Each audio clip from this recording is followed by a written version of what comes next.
Hi guys, and welcome to the season 3 of Little Woman podcast. I want to give a shout out to Paola. This is the message that she left me. Hi Nina, this response is a bit late, but I love your Little Woman content. Thank you for sharing all your studies and research. I read the book earlier this year for the first time and I fell in love with Joe and Fritz's relationship. I'm so glad I binge listened to your podcast to further my love for them. It also kickstarted an obsession with Ella May too. She's such an interesting woman and moved around in so many circles. I can't believe there are people that still don't get Joe and Fritz. While reading, I found it very obvious that Joe was falling for him. I mean, the girl didn't shut up about his hands and how nice he is. My heart melted at the moment when it says, rephrasing here, if Joe could have seen the professor kissing the picture of her before going to bed, she would have known why he was visiting her hometown. I see here Joe's influence on Fredrik. Being with her and knowing her encourages him to be more active, take initiative to things unknown, to go find answers to his questions, try finding another job for bettering his nephew's life. Okay, this is getting too long. I'll leave you with one of my favorite Joe and Bear moments that just warms my heart and makes me laugh. This is a quote from Little Man. Now, if you make fun of my plan, I'll give you bad coffee for a week, and then where you are, sir, cried Mrs. Joe, tweaking him by the ear, just as he was one of the boys. Thank you for sharing your passion. This is one of the nicest comments I have ever received about this podcast. Huge thanks to you, Paula. I hope the new year treats you all well. Last year wasn't the greatest for me. There was a lot of grief. I'd better tell you the whole story. It has pretty dark parallel to Little Woman. I lost my grandmother in the summer. She was 98 years old, so she had had a full life, but it was still sad because we were very close. And I remember in the memorial service all my cousins were crying, and I have like 10 first cousins, and I was thinking how amazing grandma I had.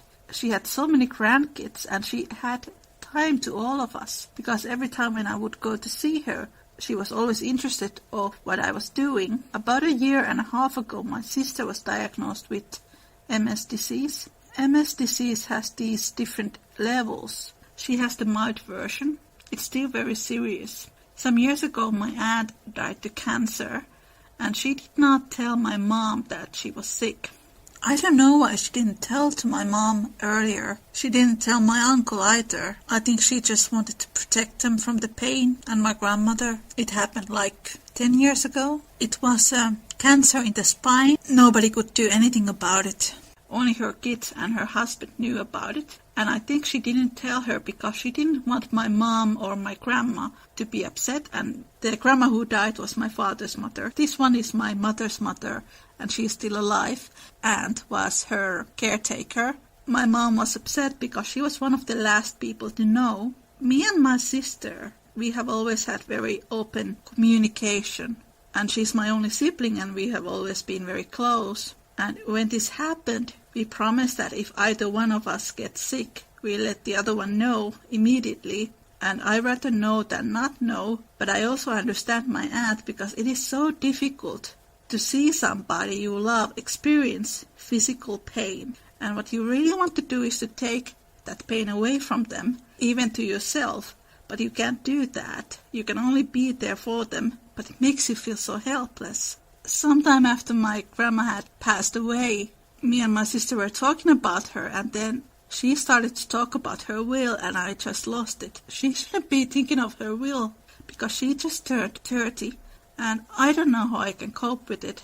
This is probably the most that I have shared about my personal life during the lifespan of this podcast. Few people have asked me to talk more about Beth, and I started to work an episode about the time when Joe took care of Beth, but I have not been able to finish it. But I can tell you that I just really hate it when people say that Beth dies because she's a weak home mouse and she's nothing like Joe who wants to have fun in New York. We already covered this a bit in the last season, but in the book both Joe and Fredrik are like two lonely souls when they are in New York, and Joe has this wish that someday she has her own family and she can live close to her parents and her sisters. Or they say that the only reason Beth exists is that Joe gets inspired to write Little Woman, and none of that happens in the novel. Gerwig's film really emphasized on it. Like, let's get rid of Friedrich because Greta Gerwig doesn't think he's handsome, when in the book Jo herself is not written to be pretty, and used Bedstead as a catalyst for Jo to write her book, so the audience sees how much of a feminist Jo is. In the actual Little Woman, the novel, it is Friedrich who inspires Jo to become the writer who she wants to be, and eventually write Little Woman. If Bet would have not got ill, Jo would have stayed in New York much longer. She and Friedrich don't argue when she leaves. She's actually very sad that she has to leave him. Jo puts writing off for a year just so she can concentrate on Bet. The reason why Bet dies is because Louisa's sister Elizabeth died to a terminal disease, and it was a hard blow to Louisa because she was a nurse apprentice and Lizzie was very close to her. And when I hear people say that Bet exists only to show how much feminist Jo is, it's like, don't talk to me. You don't know what it's like to watch your sister battle with a terminal disease. My sister, she takes her medications. She walks with a cane. There are times when she gets these attacks when she cannot move her hands or her feet. I wasn't sure if I should talk about this, but maybe it helps people who are experiencing the same. It is very scary. When I started this podcast, I thought it would attract people like myself who like to read and analyze Little Women and are fascinated by the Alcotts. I wasn't really prepared that people were also interested to know how I am doing and how my family is doing, which is really sweet. And I just wanted to thank you all who have sent me messages that you love this podcast. I got a message from somebody, I think they were American, that they decided to read Little Man after hearing me talking about it. Then I got another message from a Finnish listener who got so interested that they ordered a copy of Little Woman to themselves and decided to read it. It's like the greatest compliment that this podcast can get, that somebody got so inspired that they decided to read the book. When I was listening what you guys would like to hear, some themes that popped up was the scenes that the movies include but are not in the book, or they are really strangely adapted, and how that affects the people's views about the characters. And these are things like messing up with the timeline. In the book, Jo had already developed feelings for Friedrich when Laurie proposed, but in the movies, Laurie's proposal happens before Jo goes to New York, so a lot of viewers think that Jo is going to come back and say yes to him, or Aunt Marge choosing Amy to go to Europe, and then viewers think that Amy just stole the trip, when in the book it was the case of Jo being rude to Aunt Marge and her friend, so she blew her chances. And I think this is not in the films because it shows Jo in a less favorable light. These differences are going to be the themes of this season, and I hope you enjoy it. My guest today is Christina, and she runs a blog on Tumblr called Jo and Friedrich.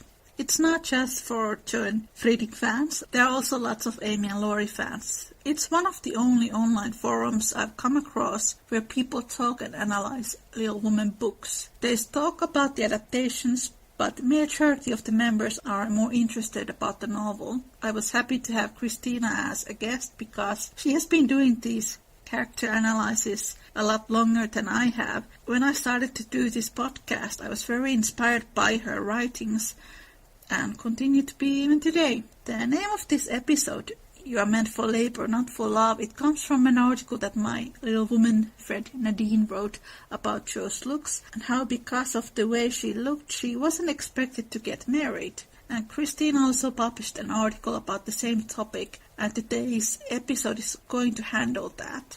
I will put the links to both of these articles to the description. This is Small Umbrella in the Rain, Little Woman podcast. You are meant for labor, not for love.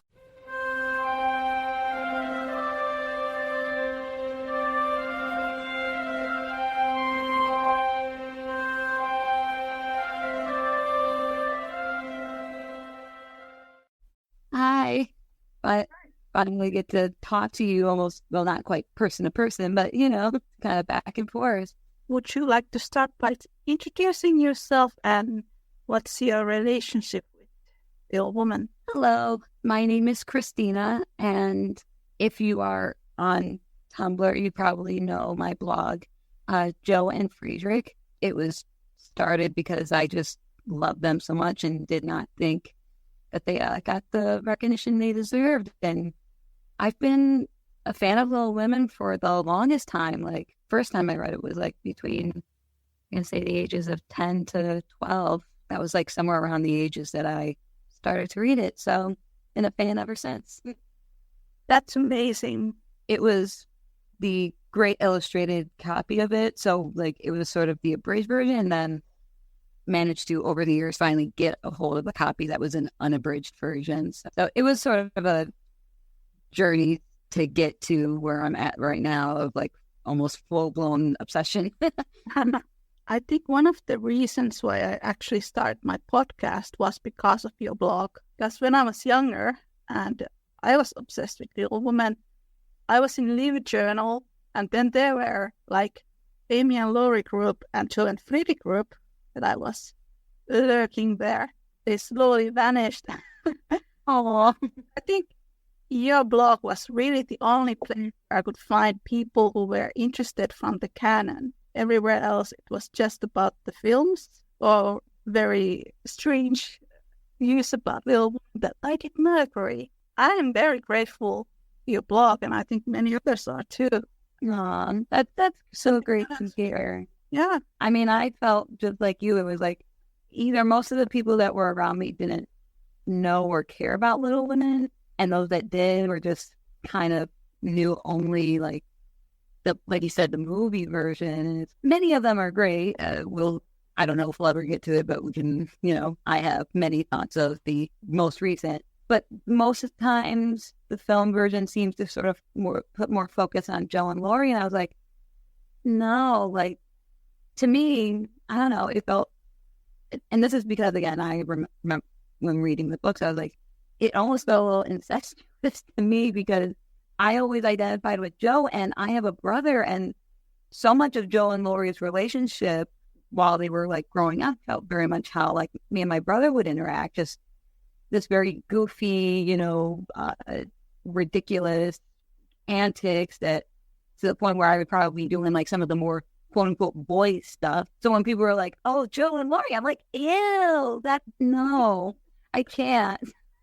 Like, not at all. That for me was just like, that's just too weird. I can't even fathom the thought of Joe and Laurie at all. Yeah, that is very true. And then there's this quote from Louisa May Alcott where she writes that she wrote Laurie to be the brother that she never had. Yeah, and it's very shocking that most people don't pick up on that, really, how incredibly brother and sister their relationship is like. And I know that some people are like, oh, I love the idea of childhood friends to lovers, but it's like, not them. Not them at all. Yeah, I think with Laurie, there are a lot of things that people just ignore about his character. And we've talked about this before, like the catfishing and the proposal and him threatening that he's going to hurt himself.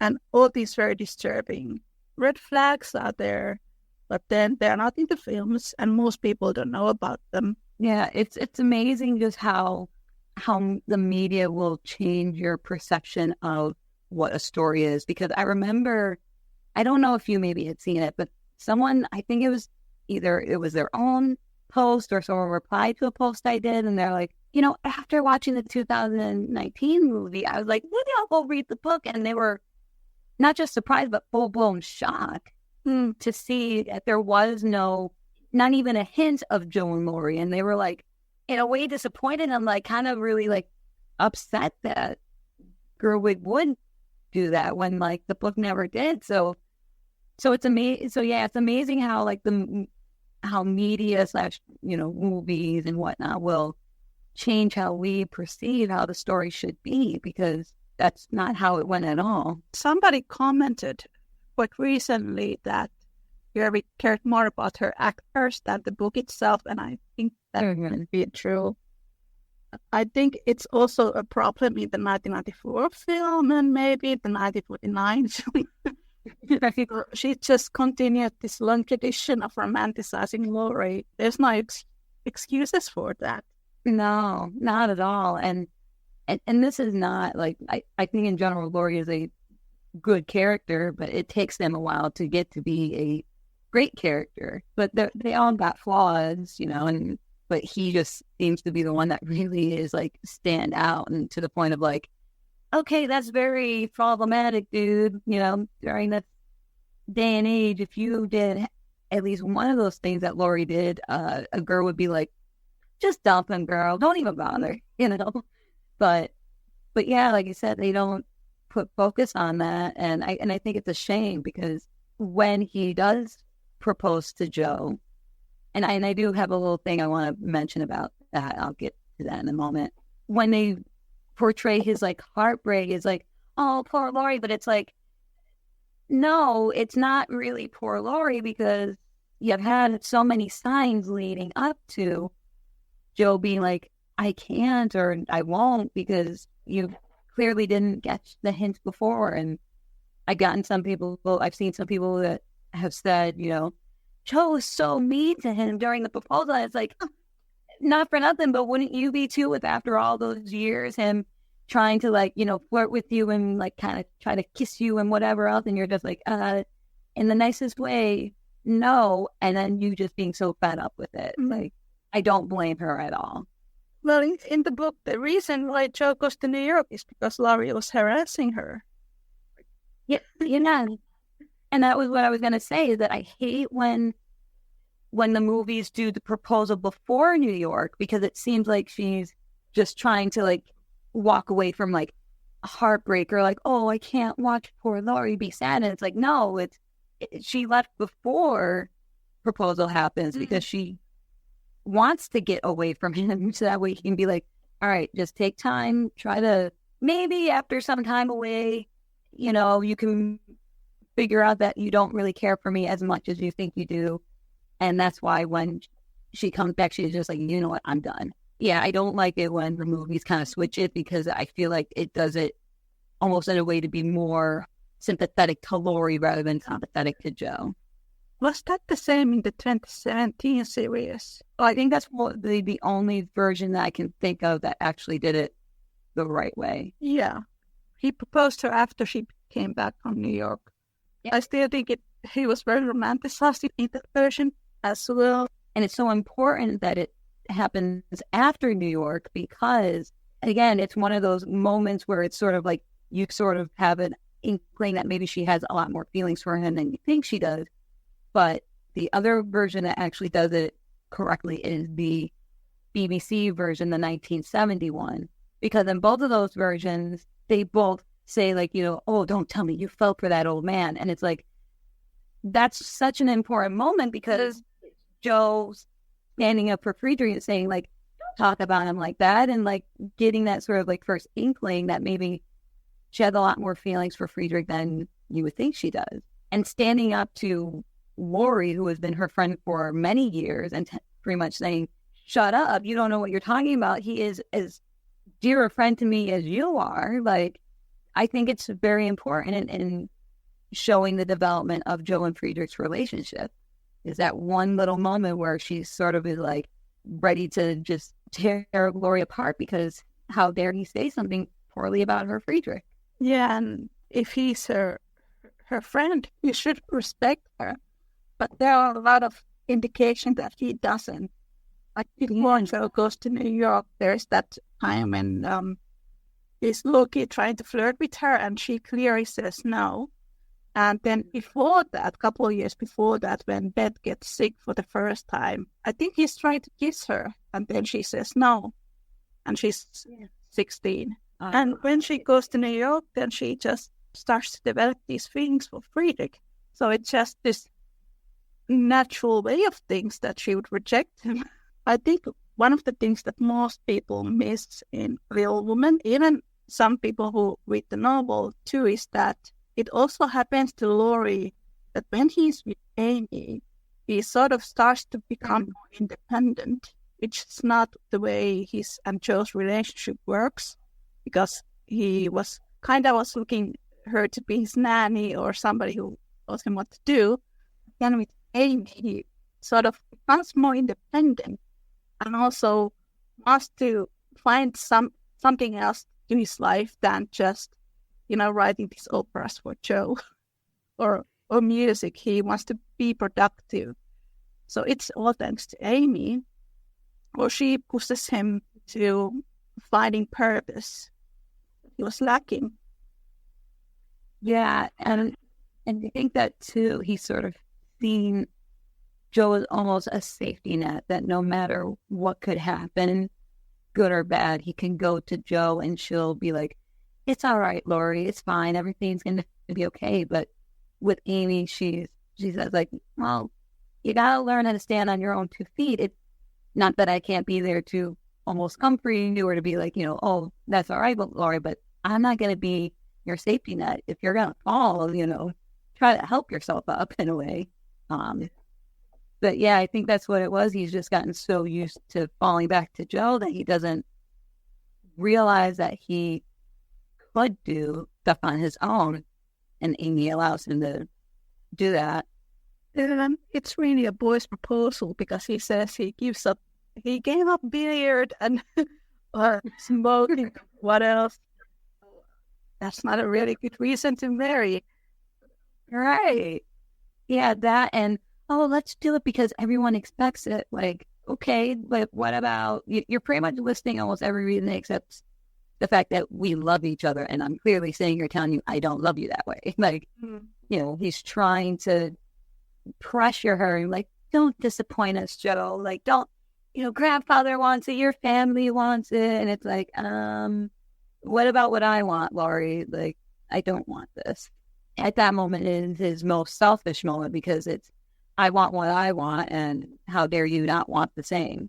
Yeah, and I was so disturbed when I heard Gerg's interview, and she said that how would Joe reject the handsome young Laurie? I could go on forever. I bother my friends sometime when the woman comes up and I'm like, garlic version, because there are so many things.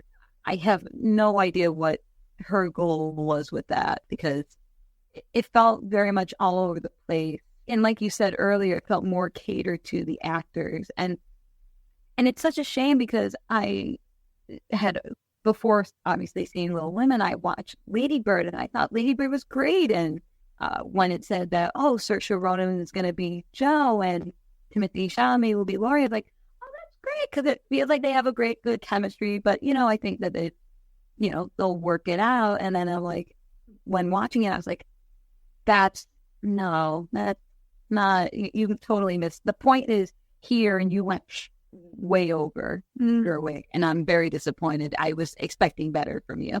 Yeah, one of my friends read the Joe and Laurie book. You heard of it? Oh, yeah, that's right. I do. She said that it was like Gerg's version in that sense. It felt very disrespectful to the original material and for the author. I'm not going to read it because it makes me angry. Yeah, no, I couldn't stand it. I don't know if I could even do it as just a, tell us what you think. I'd be like, I can already tell you what I think. I'm just not going to bother you, because it would have been a very, I almost want to say like abusive relationship, because they both are such hot-headed people. And while Joe, at that point in the proposal, has learned to sort of manage it, I feel like that if she was married to Laurie, he would sort of bring that old habit back, and it would just been incredibly destructive and just not in any way good at all. It would have ended. I mean, back then they really couldn't divorce as easily as we could today, but I think it would have been miserable by their first anniversary. You know about Louisa and Lady Wisniewski, the real life Laurie? Because they had a short time together, and Louisa liked his sense of humor and his company, and then they continued writing letters when she went back to US. But then later on, she wrote to her journal that he was boring. One of my friends wrote that, if Joe and Laurie would have gotten married, Joe would have thought he was boring. Yeah, because, and two, I think she would quickly realize just how childish he is, because at that point, she has already kind of understood, like, she's sort of grown up, not in the sense of like being like forgetting like who she was in the past, but like grown into the person that she should be and sort of understanding herself better. But, and I almost feel like that Laurie almost sees it as a kind of betrayal, like, how dare you grow up? I want to be Peter Pan forever and let nothing happen. And it's like, well, this is how it is. And Jo did have that earlier when Meg got married, but I think she was able to learn to take it gracefully and to sort of realize like things change, but it's okay. And here's the best way to go about it to stay true to myself, but also be more accepting of the change. Whereas Laurie, I think, sort of saw Jo as his last hold on to the past and let nothing move forward. Whereas Amy is more of that symbol of, here is what the future can lie ahead. You know, let's not think on who I was as a child, but who I can become tomorrow. And I think that if Jo was to have married Laurie, he would have been stuck in that sort of perpetual childish stage, and she would be the one to grow up and, like you said, be mother to him, and it would have been a totally imbalanced relationship. Whereas with Amy, he would learn to grow, and they could grow physically and mentally together old. I think that they don't kind of really show that as well as I think that they should have in adaptation. Yeah, I agree. And Louisa May Alcott, she has this quote about character development, that the character grows when she moves on from another interest to another. Well, that happens to Jo with Riddick, and it happens to Laurie with Amy, which is really interesting. But I think, Laurie's ideas of romance, they are very unrealistic. Nobody is the same person they were 5 years ago. In some form or another, you change. Who I was in high school is not the same person I was now. And I sit back and think, like, thank God, because I don't think I was the greatest person then, but that doesn't mean that, one, that I'm a horrible person, that I can't learn and grow from it. When you think about like Laurie, like, yes, he was very not so great things, but he can learn and grow from it. But when people say that, like, Alcott ruined Jo's character and made her into something different, it's like, didn't you pay attention? Jo is still Jo. She just learned how to understand herself better. And this is what I think people don't get, is that Jo wasn't trying to be a boy and to be a boy, or that she repelled a lot of the social norms because she hated all of them. It was because she felt constrained by it, or that she was always told things like marriage is only for the benefit of getting money or property, and it's either do that or be a spinster. And she's like, well, I guess I'll be a spinster for that, because I will not be that person, rather than being told, like, you could marry for love. And, no doubt for someone like her, if we're going to kind of think of also how Alcott herself was, I was bullied a lot when I was in middle school, which is like probably your most formative years, from transitioning from childhood to teenage years. I had always had that feeling that nobody's ever going to look at me and love me. And I think that in a way, Jo must have felt the same, because throughout the novel, at some point or another, whether it's in the nicest way possible, if you could say, or very harshly, Jo had been told, like, nobody's going to want you if you don't behave, or, you're too tall and you're too gangly for this. And, Jo, if you don't curb your language, you're never going to find a husband. Like, so no doubt that for all those times that she's ever been made to feel that who she was as a person is totally unworthy to be married, that she was like, you know what, then I guess I just won't get married, because it's better to accept that than to hope for it and nothing happen. And that's kind of what makes, I think, pushes a little bit more of why I love Joe and Friedrich so much, is because he never made her feel bad for who she was. Never. Despite what some of the versions will try to tell you, that like him being like, oh, how dare you write for the Daily Volcano. That never happened in the book. Never. But he never made her feel inferior, which is something that Laurie had done, in whether he meant to or not, had done to Joe.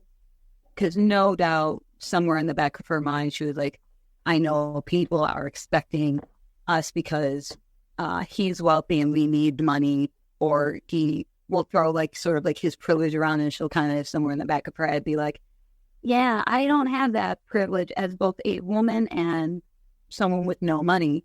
But Friedrich always encouraged her. He listened to her and she listened to him, and they grew from it. And I think that was like for the first time she felt like maybe there isn't something totally unlovable in me, that if someone can look at me and go, you are fine as you are, that there maybe still be hope. And the fact that these two sort of little quote unquote oddballs of their society can find love and happiness is not only so sweet, but it's so like inspiring. You know, it almost makes you feel like, you know what, maybe someone could love me for all my oddities and imperfections.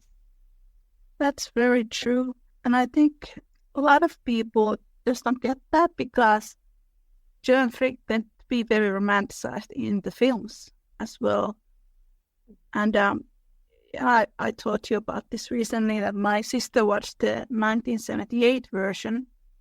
And she liked that because Joe and Fredrik seemed so normal. They were not overly romanticized. They were hardworking, and you could see that they had this similar interest throughout the series. And my sister hasn't read Little Woman. She has seen the 1994 film and this 1978 series. Yeah, that, and you can see the respect between the two of them. That's the biggest thing I feel with Joe and Friedrich, is that even if it's not like this poetic, romanticized version, that you can immediately tell there is an enormous amount of respect for each other. And that is, I think, the biggest thing for a relationship, is respecting one another and knowing that you're both on equal playing field. Somebody commented on my Instagram that there are a lot of people who say that they are like Joe, but then they're actually not at all like the book Joe, because book Joe, you know, there are some boyish things that she likes, but then she also likes to be a mother, and she loves all the boys. She wants to start a school for boys. And then she also likes to knit and make clothes, and she likes to read romance novels, and she cries when she reads them. She adores her niece and her nephew, and she loves Britain's nephews. She has some very feminine qualities.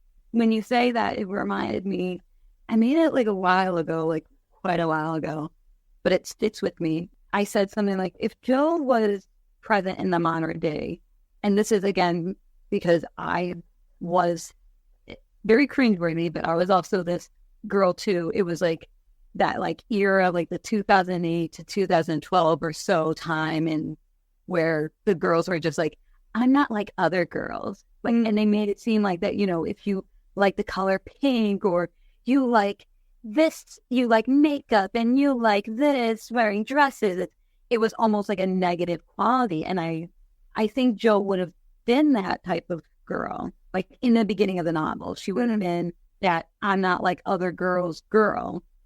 And what makes her relatable, at least to me, is like throughout the book, she kind of realizes like there's nothing really wrong with liking those things. That's why I say like she learned to understand herself better, that like I can have some of the more stereotypical boyish qualities, but still like the girly things. But someone, it sticks with me forever, they replied saying, you're an idiot, and then they proceeded to block me. Oh no. Like they didn't block me just long enough for me to see it. And then I was like, wait, let me check that again. And then I found out they blocked me. And I was not saying it as like to say like, oh, Joe is a terrible person. Like, no, I'm saying that she's a flawed person, and that's how her character grows. She goes from being like, I don't care, girls are stupid, boys don't have any drama, to being like, you know what, there is nice things about being a girl, and there's nothing wrong with that. So yeah, it's amazing how some people just don't, they say that they love Joe or know Joe and then say stuff like that. I believe, I don't know if maybe you had seen it, but someone had like, favorite literary character of the day, Joe March, and said something like, oh, but then they gave up their independence to marry that old professor. And I'm like, first of all, you don't know the book. If you knew the book, you would have seen how that went down. And I don't think you really care about the character as much to say, like, to make that claim of Joe gave up her independence and she's not that great of a character because she did that in marrying a man that loved and support her. And honestly, I think as quote unquote unromantic as they are, they had probably one of the most romantic proposal scenes I've ever seen in book or in movie. Yeah, it's amazing how some people just, they think they have an idea of the character. And I almost sometimes think that's so Laurie of you. You have this perceived image of what Joe is and what you want Joe to be, when the truth is Joe is not like that. Like, you just want her to be that way. And it happens to be most of the time the Joe and Laurie shippers that have that sort of delusional idea of who Joe is supposed to be. I think the whole idea of not being like the other girls, it comes from very deep misogyny, actually. This idea that you are better than fellow women, it's a form of misogyny. And it was a trend some time ago, hopefully not so much these days. I think one of the problems with Jo, especially when she was younger, was that she identified so much with the masculine that she became very misogynistic. And you can really see that when she sort of makes fun of Meg wanted to go to a ball, or Amy, trying to impress her female friends. But then she grows out of that. And I think part of that actually has to do with her and Laurie's friendship sort of not fading, but she's growing out of it. Laurie has some great qualities, but he does sort of embodies this sort of 19th century typical, young man, the way they behaved. Jo got some really bad influences from them, and he from her as well. And then I think she kind of tries to block her emotions sometimes, because she feels that if she shows her emotions, then people are going to see her weaker. And when people see her weaker, she's more feminine to them. She also grows out of that as well. And that's why I think it's so even more moving to see her character development, because she goes from being someone who is so closed off and this is not tears, I just got something in my eyes type of person, to kind of being more open to take advice from people, more open to criticism, and more open to wanting to grow, because I think it's very much a stifling thing when you are told, like, just hold it in because, it's going to be seen as weak. And as someone that, in some ways, I was a very sensitive person, but I was always told that in a very negative light. So I was like, all right, you know what? I will just try to hold it in. And that was not healthy at all.